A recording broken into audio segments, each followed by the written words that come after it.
যদি কোনো স্টেপ এই সরকারের পক্ষ থেকে না নেওয়া হয় তাহলে এই হিজড়া সরকারের বাসভবন আমরা ঘেরাও করব। শান্তিপূর্ণ অবস্থান কর্মসূচিতে হঠাৎ করে হামলা হয়েছে। বহিরাগতরা হামলা চালিয়ে কুপিয়ে গুরুতর জখম করেছে কয়েকজনকে। এদিকে আজ ডক্টর ইউনূসের উপর কেঁপেছে সবাই। গতরাতে প্রেস সচিবের উপর আক্রমণ হওয়াতে দেশ তুলপাড়াজ। সমন্বয়করাও নতুন সিদ্ধান্ত নেয়। সবকিছুই দেখতে পারবেন এই সম্পূর্ণ প্রতিবেদনে। হাসনাত, শারজিস, ইনকলাব মঞ্চ সহ তারুণ্যের দাবি মেনে নিয়েছে প্রফেসর ডক্টর মোহাম্মদ ইউনূস সরকার। ইউনূস সরকার এই দিক থেকে ধন্যবাদের যোগান, খুব অল্প সময়ের মধ্যে রেসপন্স। আমি আগেই বলেছি এটা খুব সহজেই সরকার মেনে নেবে। গতকালকে কুমিল্লায় এই নরাধমরা যে ঘটনা ঘটিয়েছে তাতে বাঙালি জাতি মাথা নিচু হয়ে গেছে। বাংলাদেশের সঙ্গে চরমে পৌঁছলো সংঘাত।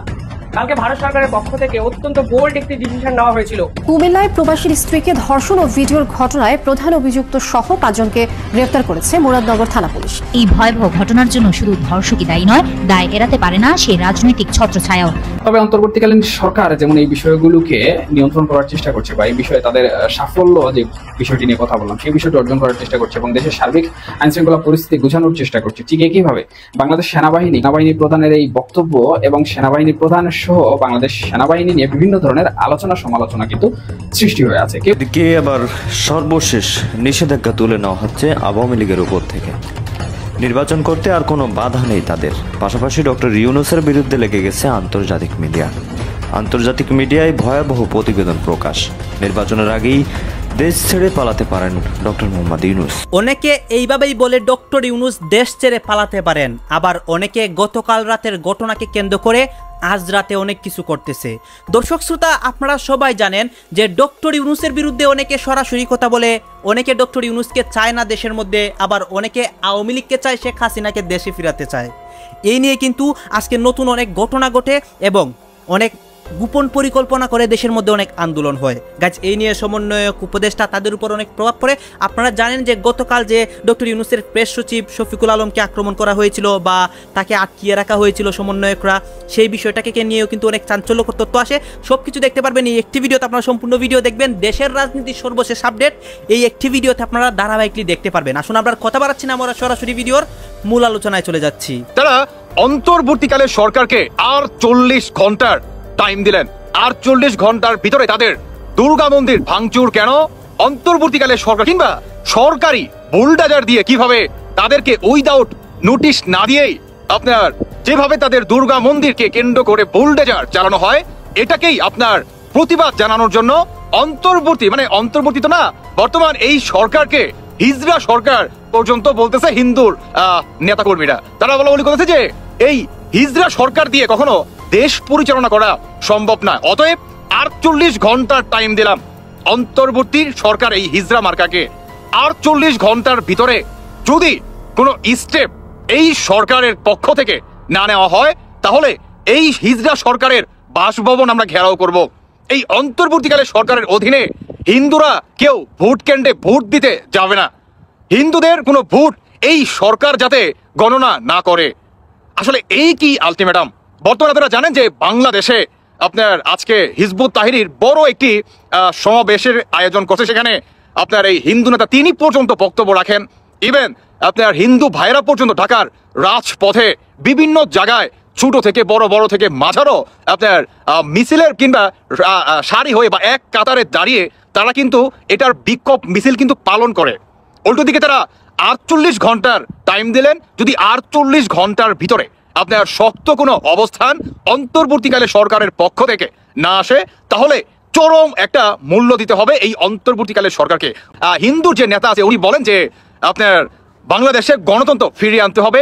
বাংলাদেশে 1971 সালের পরে গণতন্ত্র এখন পর্যন্ত আসে নাই, আমরা গণতন্ত্র দেখতে চাই। এখন তার প্রসঙ্গে আমি একটা কথা বলি, এক লাইন কথা। দেখেন, বাংলাদেশে গণতন্ত্র ফিরে আনার জন্য আপনার সবচেয়ে বড় কাজ করছে শেখ মুজিবুর রহমান আর হচ্ছে প্রেসিডেন্ট শহীদ জিয়া। এটা কিন্তু ভুলে গেলে চলবে না। উল্টো দিকে আপনাদের এটাও মাথায় রাখতে হবে, যারা নাকি বর্তমান হিন্দু ভাইরা আছেন তাদের উদ্দেশ্যে বলি, এই যে আপনারা বর্তমান কি বলে এই জামায়াতের সাথে কিংবা হিজবুত তাহরির সাথে আপনারা যে সহমত হয়েছেন, এই সরকারের এগেনস্টে দাঁড়াইছেন, ওকে ফাইন, মেনে নিলাম। আপনারা বলতেছেন যে এদের সাথে কাঁধে কাঁধ মিলিয়ে আপনারা বাংলাদেশে গণতন্ত্র ফিরিয়ে আনবেন। তাহলে মাওলানা ভাসানীর কি দোষ ছিল? উনি তো স্বাধীন দেশের পরে 1971 সালের পরে মুসলিম লীগ করতেন, তাই না? আর যখন নাকি মুসলিম লীগ করে তখন এই আপনাদের হিন্দু ভাইয়েরাই বলছিল যে আমরা এই লীগের সাথে যুক্ত হব না। কেন? কারণ এটা মুসলিম লীগ, এখানে আপনার হিন্দু ভাইদের, খ্রিস্টান, বৌদ্ধ এদের কোনো ঠাঁই নাই, বা এরা আপনার অস্বস্তি বোধ করতো। বিধায় তখন আপনার সেই সময়কালীন মাওলানা ভাসানী সাহেবের সেই মুসলিম লীগকে ভেঙে আপনার বঙ্গবন্ধু শেখ মুজিবুর রহমান তিনি আওয়ামী লীগ গঠিত করে, তিনি এমন একটা দল গঠিত করে যাতে দলবিদ এবং জাতবিদ নির্বিশেষে যাতে এই দলটাকে সবাই সমর্থন করতে পারে, বাংলাদেশে আওয়ামী লীগ। বুঝতে পারলেন? তো এই আওয়ামী লীগ কিন্তু এই আপনাদের হিন্দু ভাইদের কথা কিংবা খ্রিস্টান, বৌদ্ধ আপনাদের কথা কিংবা আপনাদের বিষয়টা মাথায় রেখেই কিন্তু তখন এই মুসলিম লীগকে পরিবর্তন করে আওয়ামী লীগ করে। এটা কিন্তু ভুলে গেলে চলবেন না। তার মানে আপনাদের অধিকার যাতে আপনারা দল করতে পারেন, আপনারা যাতে মেম্বার চেয়ারম্যান হতে পারেন, এটা কিন্তু আপনাদের জন্যই করা। কেমন? আর এখন আপনারা বলতেছেন যাতে 1971 সালের পরে এখন পর্যন্ত গণতন্ত্র কেউ ফিরে আনে নাই। মানে কি বাদ চমৎকার কথা আপনাদের, বুঝি না। মানে আপনাদের কি অতীত ভুইলা গেছে নাকি? বুঝলাম না তো। নাকি জিলাপি জিলাপি দিয়ে আপনাদের পকেট টকেট গরম করে দিচ্ছে? কোনটা? এক মুখে কত ধরনের কথা বলেন, বলেন এক মুখে কত ধরনের কথা বলেন। হ্যাঁ, আপনাদের 48 ঘন্টার আলটিমেটাম, 48 ঘন্টার ভিতরে যদি অন্তর্বর্তীকালে সরকার এটার বিচার না করে তাহলে একেই আপনি জুতা পেটা করবেন। এই হিজড়া সরকার আপনারা মানেন না, সবই ঠিকঠাক, কিন্তু আপনারা ওই যে শেখ মুজিবুর রহমানকে নিয়ে আঙুল তুলবেন, প্রেসিডেন্ট শহীদ জিয়াকে নিয়ে আঙুল তুলবেন, এটা তো ঠিক না ভাই। আগে অতীত ভালোভাবে জানেন, তারপরে কথা বলেন। বাংলাদেশের যে অস্থিতিশীল পরিবেশ রয়েছে সেই অস্থিতিশীল পরিবেশকে স্থিতিশীল করার লক্ষ্যে বিভিন্ন ধরনের পদক্ষেপ গ্রহণ করছে এবং বিভিন্ন ধরনের কর্ম পরিকল্পনাও কিন্তু গ্রহণ করছে। তবে সব বিষয়ে যে অন্তর্বর্তীকালীন সরকার সফলতা অর্জন করেছে তা কিন্তু নয়, বরঞ্চ সফলতার থেকে অন্তর্বর্তীকালীন সরকারের ব্যর্থতার ঝুড়ি বেশি, এমনটাই বলছেন দেশের সাধারণ জনগণ এবং সুশীল সমাজ। এছাড়াও যারা রাজনৈতিক বিচার বিশ্লেষক রয়েছেন এবং বিভিন্ন প্রেক্ষাপট নিয়ে বিভিন্ন সময়ে বিভিন্ন ধরনের আলোচনা করে থাকেন, তাদের মধ্যেও কিন্তু বর্তমান সময়ে অন্তর্বর্তীকালীন সরকারের ব্যর্থতা সমূহ নিয়ে সব থেকে বেশি আলোচনা হচ্ছে। তবে ব্যর্থতা সমূহের মধ্যে গুরুত্বপূর্ণ যে বিষয়টি সেটি হচ্ছে অভ্যন্তরীণ জনগণের নিরাপত্তা ব্যবস্থা, অর্থাৎ দেশের সার্বিক আইন শৃঙ্খলা পরিস্থিতি। এবং সেই সার্বিক আইন শৃঙ্খলা পরিস্থিতি অন্তর্বর্তীকালীন সরকার গুছানোর জন্য নানামুখী পদক্ষেপ গ্রহণ করেছে। দেশের আইন শৃঙ্খলা বাহিনীকে সম্পূর্ণরূপে কর্ম যে ক্ষেত্র রয়েছে সেই কর্মক্ষেত্রে ফিরানোর জন্য তাগিদ চালিয়ে যাচ্ছে এবং সেটিকে সচল করার চেষ্টাও কিন্তু করছে। কিন্তু এখন পর্যন্ত দৃশ্যমান যে আইন শৃঙ্খলা পরিস্থিতি রয়েছে সেই আইন শৃঙ্খলা পরিস্থিতি কিন্তু তেমন একটা উন্নত করতে পারেনি, অথবা যারা আইন শৃঙ্খলা পরিস্থিতির দায়িত্বে রয়েছেন তারা বর্তমান সময়ে এখনো তাদের যে ট্রমা ছিল 5ই আগস্ট পরবর্তী সময় সেই ট্রমা থেকে বের হতে পারেনি। তাদের যে দায়িত্ব রয়েছে সেই দায়িত্ব ফ্রাঙ্কলি এবং ফ্রিলি পালন করতে পারছেন না। এর পিছনে বিভিন্ন কারণ রয়েছে, বিভিন্ন বিষয়বস্তু জড়িত রয়েছে, মব ভায়োলেশনস থেকে অন্যান্য বিষয়বস্তু এখানে ওতপ্রোতভাবে জড়িত। তবে অন্তর্বর্তীকালীন সরকার যেমন এই বিষয়গুলোকে নিয়ন্ত্রণ করার চেষ্টা করছে বা এই বিষয়ে তাদের সাফল্য যে বিষয়টি নিয়ে কথা বললাম সেই বিষয়টি অর্জন করার চেষ্টা করছে এবং দেশের সার্বিক আইন শৃঙ্খলা পরিস্থিতি গোছানোর চেষ্টা করছে, ঠিক একইভাবে বাংলাদেশ সেনাবাহিনী কিংবা বাংলাদেশ সেনাবাহিনীর প্রধান যেভাবে 5ই আগস্ট পরবর্তী সময়ে দায়িত্ব নিয়েছিলেন এবং জনগণকে আশ্বস্ত করেছিলেন যে বাংলাদেশের সার্বিক পরিস্থিতি সেনাবাহিনী নিয়ন্ত্রণ করবে এবং সেনাবাহিনী যতক্ষণ পর্যন্ত দেশের দায়িত্বে রয়েছে ততক্ষণ পর্যন্ত দেশের জনগণ নিরাপদ থাকবে। সেনাপ্রধানের উপর যেন দেশের সাধারণ জনগণ আশ্বাস রাখেন কিংবা যে বিশ্বাস আস্থা রয়েছে সেটি যেন সেনাবাহিনীর প্রধানের উপর থাকে বা সেনাবাহিনীর উপর থাকে। কিন্তু বর্তমান সময়ে সেনাবাহিনী প্রধানের এই বক্তব্য এবং সেনাবাহিনী প্রধান সহ বাংলাদেশ সেনাবাহিনী নিয়ে বিভিন্ন ধরনের আলোচনা সমালোচনা কিন্তু সৃষ্টি হয়ে আছে। কেউ কেউ বলছেন সেনাপ্রধান যে বক্তব্য সমূহ দিয়েছেন সেই সকল বক্তব্যের সাথে ওনার কাজের মিল নেই, এমনকি সেনাবাহিনীর প্রধান দেশকে গুছাতেও বা সেনাবাহিনী দিয়ে যেভাবে একটি দেশকে পরিচালনা করতে হয় সেই সকল বিষয়ে উনি সঠিক পদক্ষেপ গ্রহণ করতে পারেননি। আবার অনেকেই এখানে বলছেন যে সেনাপ্রধান বর্তমান সময়ে যে অবস্থায় রয়েছেন সেই অবস্থায় উনার যে কর্মপরিকল্পনা রয়েছে সেই কর্মপরিকল্পনা উনি বাস্তবায়ন করতে পারছেন না কিংবা অন্তর্বর্তীকালীন সরকারের বিভিন্ন চাপের কারণে নিয়ন্ত্রণের প্রভাবে উনি সে সকল বিষয়বস্তু সঠিকভাবে পালন করতে পারছেন না। তবে সেনাপ্রধানের বর্তমান সময়ে যে সকল কর্মকাণ্ড নিয়ে আলোচনা সমালোচনা হচ্ছে সেই সমূহ বিষয়কে কেন্দ্র করে সেনাপ্রধান নতুন একটি সিদ্ধান্ত নেওয়ার পরিকল্পনা করেছেন এবং সেই সিদ্ধান্ত মোতাবেক দেশের যে সার্বিক পরিস্থিতি রয়েছে সেই পরিস্থিতি নিয়ন্ত্রণে আনারও একটি সম্ভাবনা তৈরি হয়েছে। সাম্প্রতিক সময়ে বিভিন্ন গণমাধ্যম সেনাপ্রধানের বিভিন্ন বক্তব্যকে কোটেশন করে কিন্তু এই বিষয়বস্তুগুলো প্রচার করছে। একইভাবে সেনা সদরে যে বৈঠকগুলো হয় সেই বৈঠকগুলো নিয়েও কিন্তু বিভিন্ন আলোচনা সমালোচনা চলছে। তবে সেনাবাহিনীর প্রধানের এই বক্তব্যগুলোকে কেন্দ্র করে এবং বর্তমান সময়ে দেশের যে সার্বিক পরিস্থিতি সেই পরিস্থিতিতে সেনাপ্রধানের উপরে যেভাবে দুষ্ত্রুটি চলে যাচ্ছে বা সেনাপ্রধানকে দোষারোপ করছেন যে সেনাপ্রধান দেশবাসীকে যেভাবে আশা দিয়েছিলেন সেই আশা সেনাবাহিনীর প্রধান পূরণ করতে পারেননি, তাহলে এখন সেনাবাহিনীর প্রধান কি করবেন? সেনাবাহিনীর প্রধান বর্তমান সময়ে ওনার যে একটি ক্ষমতা রয়েছে সেই ক্ষমতা ব্যবহার করে দেশের সার্বিক পরিস্থিতি পরিবর্তন করার চেষ্টা করবেন বলেও কিন্তু গুঞ্জন উঠেছে এবং সেটা কিভাবে হবে এই বিষয় নিয়ে সুস্পষ্ট কোনো ব্যাখ্যা পাওয়া না গেলেও অনেকে মনে করছেন যে এই যে মব ভায়োলেন্স থেকে শুরু করে অন্যান্য যে সকল বিষয়বস্তু রয়েছে সে সকল বিষয়বস্তু নিয়ে সেনাপ্রধান যেভাবে দেশবাসীকে আশ্বস্ত করেছিলেন বা দেশবাসীকে বলেছিলেন যে এই ধরনের বিষয় আর সহ্য করা হবে না কিংবা সেনাবাহিনী এই সকল বিষয়ে কঠোর অবস্থানে থাকবে, তীব্র সমালোচনার প্রভাবে সেনাপ্রধান হয়তো বা এই সকল বিষয়ে আরো কঠোর হবেন এবং অন্তর্বর্তীকালীন সরকারের সাথে একটি সামঞ্জস্যপূর্ণ সম্পর্ক রেখে দেশের সার্বিক যে পরিস্থিতি সেই ডক্টর ইউনূস ও সিইসি বৈঠক নিয়ে রাজনৈতিক দলগুলো বিশেষ করে বিএনপি একটা কঠিন পরিস্থিতিতে পড়েছে।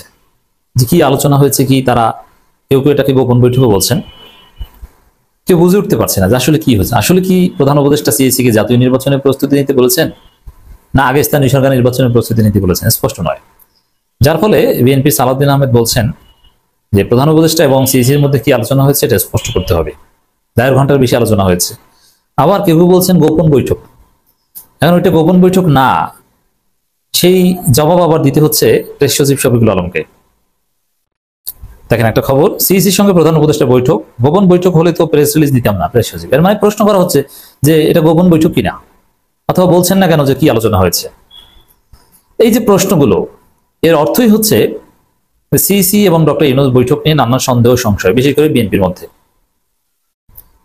আসলে ইউনূস বিএনপি সমঝোতা হয়েছে, ইউনূস নিরপেক্ষতা হারিয়েছেন, বিএনপিকে ক্ষমতায় এনে দিয়েছেন অলরেডি, প্রায় তারেক রহমানকে প্রধানমন্ত্রীর মতো ট্রিট করেছেন। তারপরও বিএনপি সবসময় সন্দেহের মধ্যে থাকে কি করেছে ডক্টর ইউনূস, আমাদের সাথে যে আপোষ সেটা থেকে সরে এসেছেন কিনা, নানান সন্দেহ সংশয়। এই জন্য পর্দার অন্তরালের এই গোপন সমঝোতার রাজনীতি করলে আপনার ঘুম হবে না। যে কথাটা আমি বলি, চোরের মনে পুলিশ পুলিশ। আপনি যদি চোর হন, ঘরের মধ্য থেকে বিড়াল হাঁটলেও মনে হবে পুলিশ এসেছে, ডিবি এসেছে। আর আপনি চোর না হলে এটা মনে হবে না। এজন্যে সব জায়গায় সন্দেহ সংশয় এবং ধোঁয়াশার মধ্যে থাকে বিএনপি। তবে হ্যাঁ, যেহেতু এখন পর্যন্ত প্রধান উপদেষ্টা ভার্সেস সিইসির বৈঠকের বিষয়ে আমরা কিছু স্পষ্ট হতে পারিনি, চূড়ান্ত কিছু আমরা এখনো জানি না, বা কোনো প্রেস রিলিজ কোনো পক্ষ থেকে দেওয়া হয়নি। সিইসিও কিন্তু বলছেন না, স্পষ্ট করে তিনি বলছেন না যে আগামী নির্বাচনের প্রস্তুতি নেওয়ার নির্দেশনা দিয়েছে প্রধান উপদেষ্টা, না এরকম কথা বলছেন না, কোনো কথাই বলছেন না। তাহলে এর অর্থ দাঁড়ায় যে এটা নিয়ে সন্দেহ করা যায়, হতে পারে যে ফেব্রুয়ারিতে জাতীয় নির্বাচন, তার আগে স্থানীয় সরকার নির্বাচন, যেটা বললে বিএনপি রিয়াক্ট করবে। এই জন্য প্রস্তুতি নিয়ে নিরিবিলি বলবে যে না স্থানীয় সরকার নির্বাচন আয়োজন করতে কোনো সমস্যা নাই। সিইসিও বলবে যে না আমরা প্রস্তুত, আমরা এটাও প্রস্তুত, ওইটাও প্রস্তুত, তাদের সমস্যা নাই, তো দুইটাই করবো। এই ধরনের একটা বিষয় আসতে পারে, এটা বিএনপি সন্দেহ করছে, যার ফলে গোপন বৈঠক সহ নানান কথাবার্তা বলছে। প্রধান নির্বাচন কমিশনের সঙ্গে প্রধান উপদেষ্টার কোনো গোপন বৈঠক হয়নি বলে জানিয়েছেন প্রধান উপদেষ্টা প্রেস সচিব শফিকুল আলম। তিনি বলছেন এটা জাস্ট সৌজন্য সাক্ষাৎ। না, 1.5 ঘন্টা কোনো সৌজন্য সাক্ষাৎ হয় না। লন্ডন বৈঠকের পর এই বৈঠক সৌজন্য সাক্ষাৎ, এটা ভুয়ো কথা। এটা আমি নানান আলোচনায় আপনাদেরকে বুঝিয়েছি আগে। দর্শক, সৌজন্য সাক্ষাৎ এটা একটা ভুয়ো কথা। সৌজন্য সাক্ষাৎ বলতে কোনো কথা নেই, ওটা যে বিষয় আপনি ক্লিয়ারলি বলবেন না। যেমন সাপোজ আপনি যদি ক্লিয়ারলি বলতেন, তাহলে বলতেন যে ত্রয়োদশ জাতীয় সংসদ নির্বাচনের নির্দেশ দিতে সিইসিকে ডেকেছে প্রধান উপদেষ্টা, কিন্তু আপনি এটা বলবেন না, ধোঁয়াশা রাখবেন বলে বলছেন সৌজন্য সাক্ষাৎ। তো যেটা স্পষ্ট, সাপোজ ঘোষণা দিয়ে ট্রাম্প আর ইরানের প্রেসিডেন্ট যদি পরমাণু চুক্তি বিষয়ে আলোচনা হয়, তাহলে ওইটা বলবে যে হ্যাঁ আমরা পরমাণু বিষয়ে আলোচনা করছি। আর যদি গোপনে কোনো আলোচনা হয় তখন বলবে সৌজন্য সাক্ষাৎ।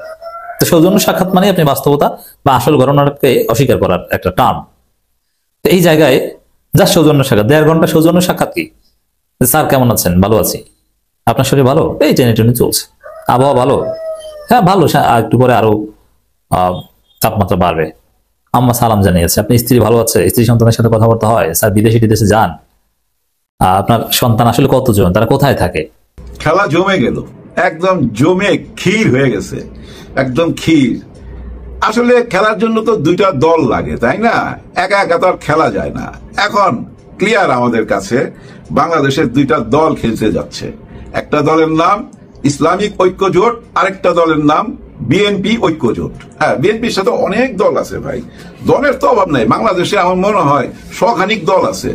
ওই এক সাংবাদিক ভাইরে দেখলাম দলের অফিস খুঁজতে খুঁজতে বেডরুমে যায় অফিস পাইছে। আর ওই দলের যে প্রধান, ও আবার ওই বাড়ির সামনে একটা হোটেলে বাকিতে ভাত খায়, ওই হোটেলে বসে ইন্টারভিউ দিছে। এই হলো বাংলাদেশের দলের অবস্থা। এগুলো হলো সব বাধাইমা দল, জানেন, বাধাইমা দল। একটা অফিস নেয়, 6টা চায়ের কাপ কিনে আর 2টা পানির গ্লাস কিনে, একটা পিয়ন রাখে, মাসে 5,000-6,000 টাকা ধরায় দেয়, তাও দেখা গেল যে 3 মাসের বেতন পায় না। এই হলো অফিসের অবস্থা। এই দলগুলোর কারণ কি জানেন? আমরা তো বুঝি এগুলো কোনো দল না, কিন্তু ওই যে বিদেশিরা যখন খবর প্রচার করে মানে বিদেশিরা যখন বলে যে ওই দলের সাথে এতগুলা দল আছে, মানে ওরা হলো 40 জন মিলে একটা দল, এরা 30 জন মিলে একটা দল, এরা 15 জন মিলে একটা দল। আর ওই 40টা শোনা গেলে তো ভাই বিদেশিরা মনে করে, আরে বাপরে বাপ, বাংলাদেশের 40টা দলের পিছনে। আসলে ওই দলের মধ্যে তো ওই যে 6টা চায়ের কাপ কিনছে, এটাই ইনভেস্ট, আর 2টা গ্লাস, ওরকম দলও তো আছে। কিন্তু বিদেশিরা মনে করতেছে 40টা দলের পিছনে, আরে বাপরে বাপ, এ তো বিশাল ব্যাপার। ফাও রাজনীতি, বুঝছেন? এই ধোকামি রাজনীতি চলে আসতেছে এই দেশে বারবার। ফাও রাজনীতি আর কি, বুঝছেন, ধোকামি রাজনীতি। যাই হোক, একটা গল্প দিয়ে আজকের মূল কথা শুরু করি। অধ্যাপক ক্লাস নিচ্ছিলেন, উনি চক দিয়ে ব্ল্যাকবোর্ডে কিছু একটা লিখছিলেন। হঠাৎ পিছন থেকে শীষের আওয়াজ আসে। ঘুরে জিজ্ঞাসা করে, কে শীষ দিল রে? কেউ কোনো উত্তর দেয় না, সবাই চুপ। আবার কিছু লিখতে গেলেন, আবার শীষ। আবার ঘুরে জিজ্ঞেস করলো, কে শীষ দিচ্ছিস? দাঁড়াও। কেউ দাঁড়ায়ও না, কেউ কোনো কথাও বলে না। আবার লিখতে গেছে। তৃতীয়বার যখন শীষটা আসলো, উনি চকটা টেবিলের উপরে রেখে বলল যে আজকে কোনো ক্লাস নেব না, কিন্তু এখনো ক্লাস শেষ হওয়ার জন্য বাকি 21 মিনিট। এনসিপি, জামাত এবং বিভিন্ন ইসলামী দল থেকে সংখ্যানুপাতিক হারে, সংখ্যানুপাতিক পদ্ধতিতে নির্বাচনের যে দাবি তোলা হচ্ছে এবং দাবিকে জোরালো করা হচ্ছে, সেই দাবির প্রেক্ষাপটে বিএনপি এক ধরনের একা হয়ে পড়ছে কিনা, বিএনপির এই পরিস্থিতিতে করণীয় কি, সেটা নিয়ে চতুর্দিকে আলোচনা শুরু হয়েছে এবং বিএনপি নেতারাও বিভিন্ন রকমের কথা বলছেন। বাংলাদেশে আদৌ কি সংখ্যানুপাতিক নির্বাচনের বাস্তবতা রয়েছে, নাকি যে দলগুলো সংখ্যানুপাতিক নির্বাচনের দাবি করছে তাদের আসলে বাংলাদেশের 300 আসনে ভোট নেই? কিছু কিছু জায়গায় নির্দিষ্ট 2-1টা জেলায় ভোট ব্যাংক রয়েছে, একমাত্র জামাত ছাড়া সারা দেশে কোনো রাজনৈতিক দলেরই ভোট নেই। সেই রকম অবস্থাতে জামাতেরও হয়তো 10-15টা আসনে বিজয়ী হয়ে আসার অবস্থান রয়েছে। বাকি আসনগুলোতে যে ভোট রয়েছে সেই সমস্ত ভোট এক জায়গায় করে মোট ভোটের অনুপাতে যে সরকার গঠন কিংবা সংসদ সদস্য নির্ধারণ যে পদ্ধতির কথা তারা বলছে, সেই পদ্ধতি আদতে কেন চাওয়া হচ্ছে সেটা তো একেবারে দিনের আলোর মতো পরিষ্কার। কিন্তু এই মুহূর্তে বিএনপি কি করবে? আগামী নির্বাচনে যদি আওয়ামী লীগ ভোটে না যায়, বিএনপি যদি একা ভোট করে, তার বিরুদ্ধে যদি সমস্ত দল একজোট হয়ে নির্বাচন করে, তাহলে পরিস্থিতি কি হবে? আর সরকার শেষ পর্যন্ত তাদের যে প্রিয় দল হিসেবে পরিচিত এনসিপি কিংবা জামাতের সঙ্গে সখ্যতা, কিংবা ইসলামী আন্দোলনের সঙ্গে সখ্যতা, কিংবা ইসলামিক গোষ্ঠী হেফাজত ইসলামের সঙ্গে সরকারের সখ্যতা, এই সখ্যতার পরিপ্রেক্ষিতে সরকার কি শেষ পর্যন্ত বিএনপিকে বাইপাস করে সংখ্যানুপাতিক হারে নির্বাচনের দিকেই, সেই পদ্ধতিতে নির্বাচনের দিকেই যাবে? বিএনপি কি পেরে উঠবে এই ইস্যুতে? সেই আলোচনাই করবে এই ভিডিওতে। দর্শক, পলিটিক্স টিভি নিয়মিত ভিডিওগুলো স্পন্সর করছে প্রজাপতি.টিভি, নতুন ওটিটি প্ল্যাটফর্ম। আপনারা চাইলে ইউটিউবে, ফেসবুকে, ইনস্টাগ্রামে, টিকটকে দেখে নিতে পারেন। ডেসক্রিপশন বক্সে লিঙ্ক দেওয়া থাকবে, সেখান থেকেও আপনারা দেখে নিতে পারেন প্রজাপতির কার্যক্রম। চলে যাচ্ছি মূল ভিডিওতে। বলছিলাম, সংখ্যানুপাতিক নির্বাচনের দাবি জানানো হচ্ছে এনসিপি এবং জামাত থেকে, সাথে ইসলামী আন্দোলন রয়েছে। ইসলামী আন্দোলনের অবস্থান তো আমরা জানি যে বরিশাল, পটুয়াখালী নোয়াখালীর দু একটা জায়গায় ছাড়া তাদের অবস্থান কতটা সেটা তো একেবারে পরিষ্কার। জামাতের অবস্থান সারা বাংলাদেশেই রয়েছে, কিন্তু হয়তো বেশ কিছু আসনে সাতক্ষীরা, চাঁপাইনবাবগঞ্জ এরকম বেশ কিছু জায়গায় জামাতের আধিপত্য রয়েছে, যে আধিপত্যের ফলে হয়তো তারা একেবারে চোখ বন্ধ করে 10-15টা আসনে যদি এখনকার যে জনপ্রিয়তা সেটা যদি অক্ষুণ্ণ থাকে তাহলে 10-15টা আসনে বিজয়ী হয়ে আসার সম্ভাবনা রয়েছে।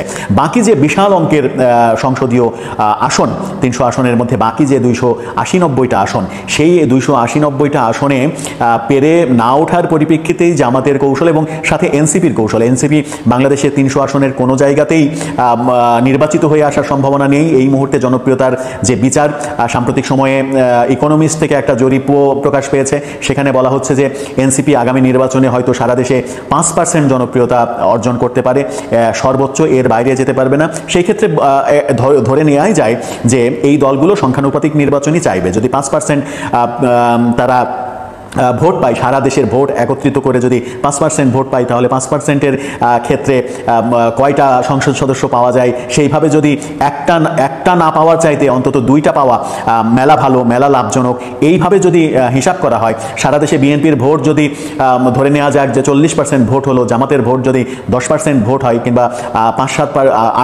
7% ভোট হয়, তাহলে সেই অনুপাতে বিএনপি যতগুলো সিট পাবে সেই অনুপাতে জামাতকে অত % সিট দেওয়া, এই ব্যাপারগুলো ছোট দলগুলো অপেক্ষাকৃত কম সংসদে জিতে আসতে পারার মতো দলগুলোর জন্য লাভজনক। আর লাভজনক বলেই এনসিপি, জামাত, ইসলামী আন্দোলন, গণ অধিকার পরিষদ, এবি পার্টি যাদের অস্তিত্বই প্রেসিডেন্ট সেক্রেটারি নির্ভর, এরকম দলগুলো চাইবেই সংখ্যানুপাতিক হারে নির্বাচনের প্রথা চালু হোক, যেন তারা সারা দেশের vote, one kind of president election, যে সারা দেশের ভোট একসাথে গণনা করে যারা সব থেকে বেশি ভোট পাবে তারা বেশি সংসদ সদস্য পাবে, যারা তার চাইতে কম ভোট পাবে ওইভাবে যে এতটা ভোট পেলে এতজন সংসদ সদস্য পাওয়া যাবে, এর দ্বিগুণ ভোট পেলে এতজন পাওয়া যাবে, এইভাবে যেভাবে হয় আর কি, খুবই সহজ ক্যালকুলেটরে হিসাব করা, সেই হিসাবেই তারা ভোট চাইছে। কিন্তু বিএনপির বাস্তবতা কি?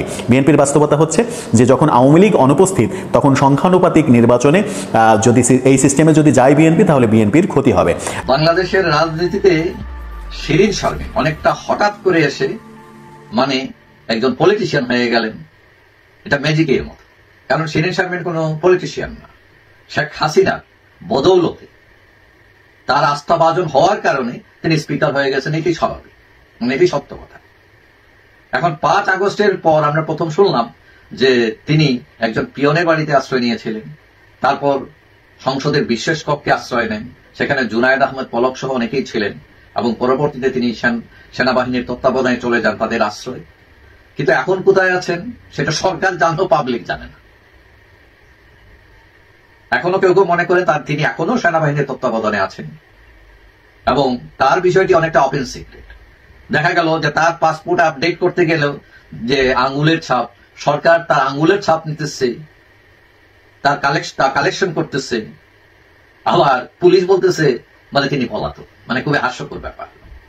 কারণ সরকার তাকে দিয়ে কিস্তিমাত করতে চায় কিনা, তাকে দিয়ে আওয়ামী লীগ তৈরি করে কিনা, কাটা দিয়ে কাটা তুলে কিনা, এগুলো নিয়ে কথাবার্তা চালু হয়েছে। এখন রিফাইন্ড আওয়ামী লীগ, কখনো সাবির হোসেন চৌধুরীর নাম শোনা যায়, কখনো শিরীন শারমিন, কখনো কাদের সিদ্দিকী, কখনো সোহেল তাজ, কখনো মেয়র আইবি, অনেকের কথা। এখন সাবির হোসেন চৌধুরী যদি রাজি না হন তাহলে কাদের সিদ্দিকী আসতে পারেন কিনা, কিন্তু আওয়ামী লীগে কাদের সিদ্দিকী এতটা গ্রহণযোগ্য নন এখন আর, যদিও তিনি ক্যাপাবল দল চালানোর জন্য। এখন গাজী আপনারা তো দেখলেন এখানে কি কথা হচ্ছে, অনেকেই কিন্তু অনেক কথা বলতেছে, অনেকে আলোচনা করতেছে, অনেকে সমালোচনা করতেছে দেশের বিভিন্ন অবস্থা এবং পরিস্থিতি নিয়ে সবাই সবার মন্তব্য প্রকাশ করতেছে, এবং তাদের মন্তব্যগুলো দেখে আমরা অনেক কিছু বুঝতে পারি দেশের মধ্যে কি হচ্ছে এবং দেশের পরিস্থিতি ঠিক কোন দিকে যাচ্ছে। দর্শক শ্রোতা, এখানে কিন্তু বিশেষ করে ডক্টর ইউনূসের বিরুদ্ধে যে অনেকে অনেক কথা বলে বা হিন্দুরার বিষয় নিয়ে অনেক কথা হয়, এই বিষয়গুলো নিয়ে কিন্তু সবাই সবার মন্তব্য প্রকাশ করে। গাজী এই বিষয়গুলোর সাথে আপনারা একমত পোষণ করেন নাকি দ্বিমত পোষণ করেন, এটা আপনারা অবশ্যই কমেন্ট বক্সে লিখে যাবেন। আর হ্যাঁ, তখন আপনাদেরকে আমরা যা কিছু দেখিয়েছি সব কিছু আমরা সোশ্যাল মিডিয়া থেকে সংগ্রহ করেছি, এখানে আমাদের নিজস্ব কোনো মন্তব্য নেই বা নিজস্ব কোনো সিদ্ধান্ত নেই। সর্বশেষ আপনাদের কাছে আমাদেরকে রিকোয়েস্ট থাকবে, আপনারা আমাদের চ্যানেলে নতুন দর্শক হয়ে থাকলে চ্যানেলটি সাবস্ক্রাইব করবেন এবং পাশে থাকা বেল বাটনটি বাজাবেন, যাতে করে নেক্সট ভিডিওটা সবার আগে আপনাদের কাছে পৌঁছায়। ধন্যবাদ।